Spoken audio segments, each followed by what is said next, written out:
la vraie émotion juste avant, par ce jeu. Ça fait partie de l'aide, de ce que nous, on doit faire, ce que la mise en scène doit faire. Manipuler, tricher, aider. Il faudrait que ton flingue soit un peu plus bas, après. Voilà.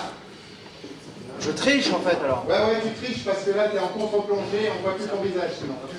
Donc dis-moi jusqu'où je peux tricher que ça soit normal, parce que là je suis par terre moi. Tu vois ce que je veux dire? Ça se voit pas. Ça se voit pas du tout. Oui, je sais, mais c'est pour ça. Moi, tant que tu me dis que je suis pas ridicule, tu le sais. Non, plus, ouais. Je me place parce que je vois la caméra, donc je vois l'objectif, donc l'objectif me voit. Il était une sorte de carburant, tout le temps ça vient. Il donne beaucoup. Après, les acteurs jouent et, je sais pas, ils façonnent.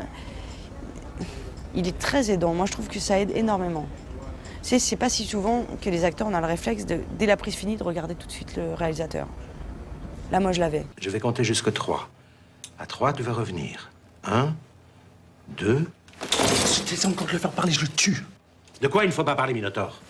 Je vais le tuer avant que tu le tues. J'avais vu de ses films, donc je savais que je rencontrais un cinéaste, mais j'avais vu son travail, donc c'était pas un inconnu pour moi. Et puis je connaissais aussi beaucoup de choses de sa carrière américaine, son travail chez George Lucas et de ce qu'il avait fait là-bas, quoi. The Young Indie Chronicles. Quand j'ai su que c'était Manzor, j'ai regardé,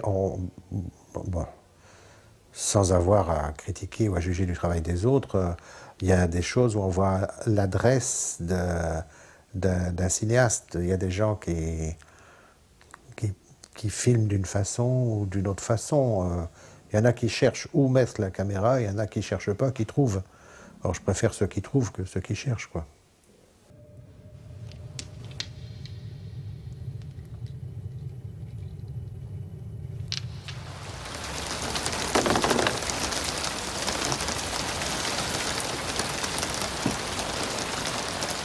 Vas-y, joue. Mais non, ça me va comme ça. Prends la caisse, c'est bon, c'est bon. Joue, je te dis. C'est George Lucas qui m'a appris ce truc-là.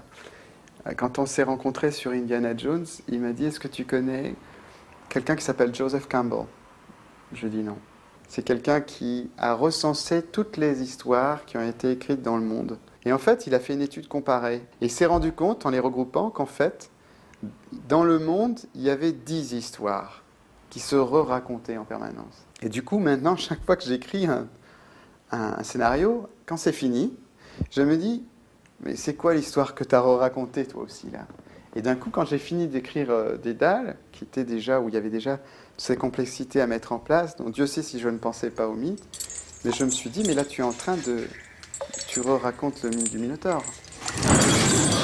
Je crois que Dédale les explore, c'est-à-dire ce n'est pas qu'une aventure formelle, il y a une exploration intérieure d'un monde fascinant qu'on ne connaît pas, qui est bien plus fantastique que tous les monstres qu'on pourrait imaginer autour de soi, et qui est, nous, le monstre, hein, celui qu'on montre, qui est l'étymologie du mot monstre, celui qu'on montre du doigt, c'est-à-dire cette personne que nous sommes, notre différence, ce que les autres voudraient effacer chez nous. De quoi avons-nous peur? De ce que l'autre pourrait penser s'il découvrait que nous ne sommes pas qui nous prétendons être. Moi, je trouve que ce film ne ressemble à aucun autre. C'est un film extrêmement personnel, c'est un film dans lequel moi je crois beaucoup, et c'est un film où on entre dans un univers, et c'est pas tous les films maintenant, je trouve, qui sont comme ça. Je suis fier de l'intensité avec laquelle on est allé tenter cette aventure. On n'est pas allé du bout du pied. On est allé, on a plongé. On a plongé avec le metteur en scène, et on en ressort toujours changé, parce qu'on a, d'une certaine façon, eu le courage d'aller raconter une certaine histoire. Et ça a été au-delà de mes espérances. J'ai trouvé que le film était vraiment bien. Donc j'étais... vraiment, d'ailleurs, j'avais une admiration sans borne pour René. Je crois que j'ai assez rarement remercié à ce point, parce que c'était quand même de l'équilibrisme, hein, ce film. C'est une expérience inoubliable, en dehors du film, ce qu'on a vécu sur le plateau, aux frontières de la folie, hein, parce que c'était vraiment une aventure aussi d'aller aux limites de soi-même. Je sais pas ce qui en ressortira. Moi, je sais que j'en sors grandi. Voilà. Et les gens, d'ailleurs, qui sont allés voir le film, les lettres que j'ai reçues, partent en croisade pour le film. C'est-à-dire qu'il y a des vrais adeptes, des fous furieux du film. Des gens qui l'ont vu 2, 3 fois. Je dis, vraiment 3 fois.